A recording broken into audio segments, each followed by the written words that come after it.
Chapter 13. And it came to pass after 7 days, I dreamed a dream by night. And lo, there arose a wind from the sea, that it moved all the waves thereof.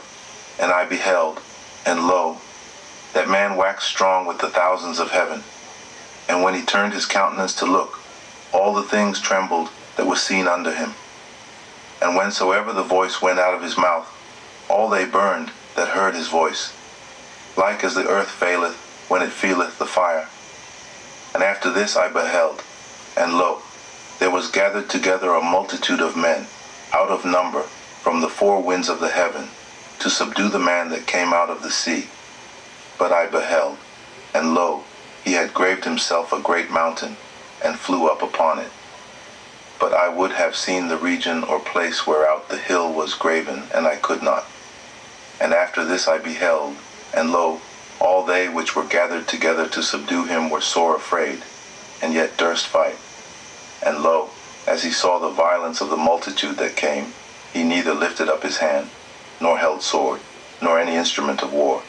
But only I saw that he sent out of his mouth, as it had been a blast of fire, and out of his lips a flaming breath, and out of his tongue he cast out sparks and tempests, and they were all mixed together, the blast of fire, the flaming breath, and the great tempest, and fell with violence upon the multitude which was prepared to fight, and burned them up every one, so that upon a sudden of an innumerable multitude nothing was to be perceived, but only dust and smell of smoke.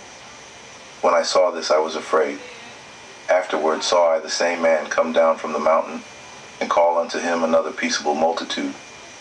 And there came much people unto him, whereof some were glad, some were sorry, and some of them were bound, and others some brought of them that were offered.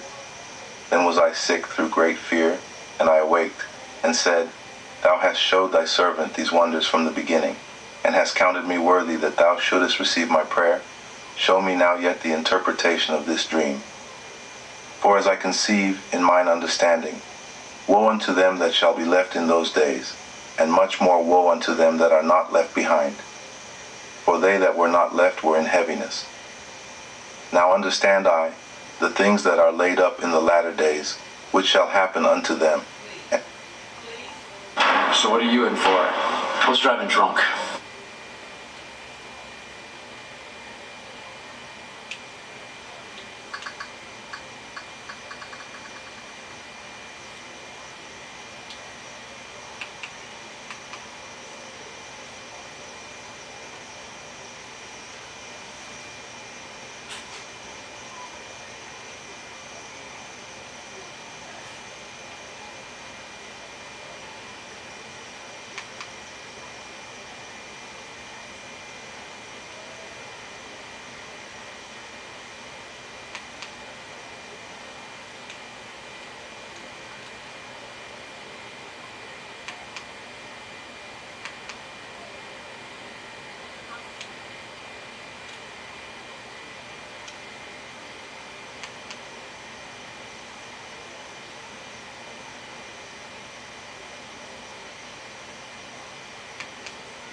Are they come into great perils and many necessities, like as these dreams declare.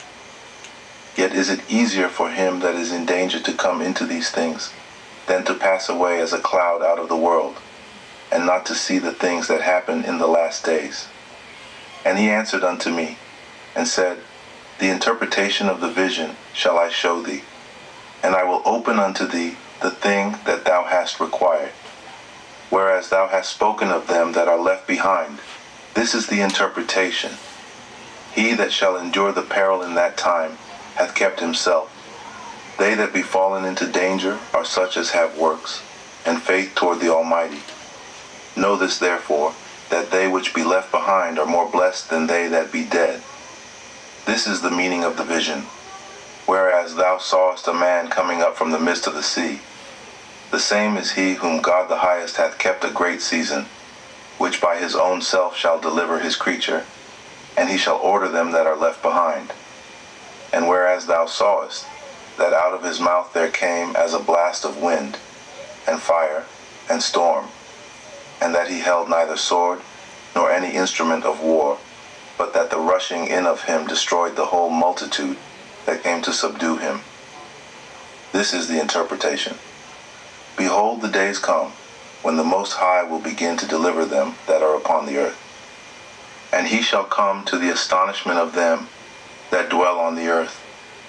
And one shall undertake to fight against another, one city against another, one place against another, one people against another, and one realm against another.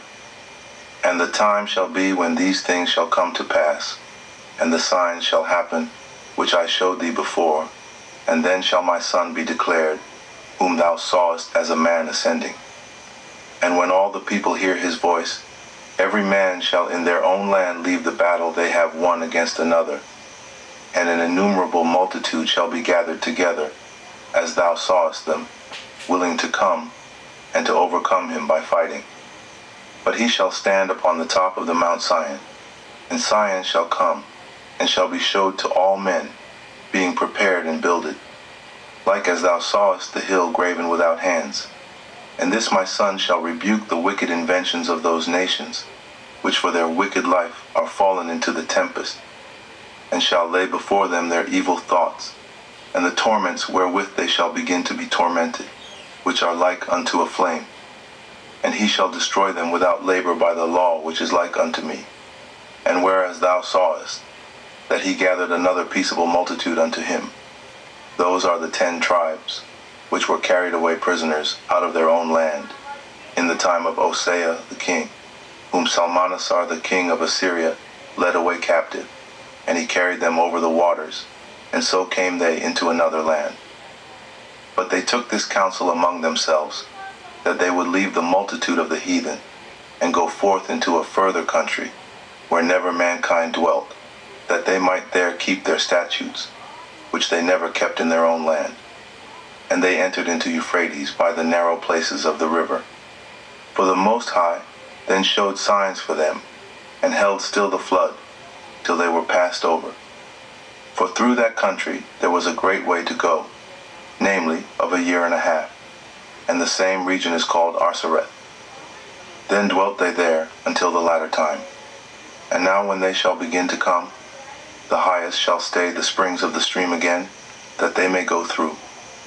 Therefore sawest thou the multitude with peace. But those that be left behind of thy people are they that are found within my borders. Now when he destroyeth the multitude of the nations that are gathered together, he shall defend his people that remain, and then shall he show them great wonders. Then said I, O Lord that bearest rule, show me this. Wherefore have I seen the man coming up from the midst of the sea? And he said unto me, like as thou canst neither seek out nor know the things that are in the deep of the sea, even so can no man upon earth see my Son, or those that be with him, but in the daytime. This is the interpretation of the dream which thou sawest, and whereby thou only art here lightened. For thou hast forsaken thine own way, and applied thy diligence unto my law, and sought it. Thy life hast thou ordered in wisdom, and hast called understanding thy mother. And therefore have I showed thee the treasures of the highest. After other 3 days I will speak other things unto thee, and declare unto thee mighty and wondrous things. Then went I forth into the field, giving praise and thanks greatly unto the Most High, because of his wonders, which he did in time, and because he governeth the same, in such things as fall in their seasons. And there I sat 3 days.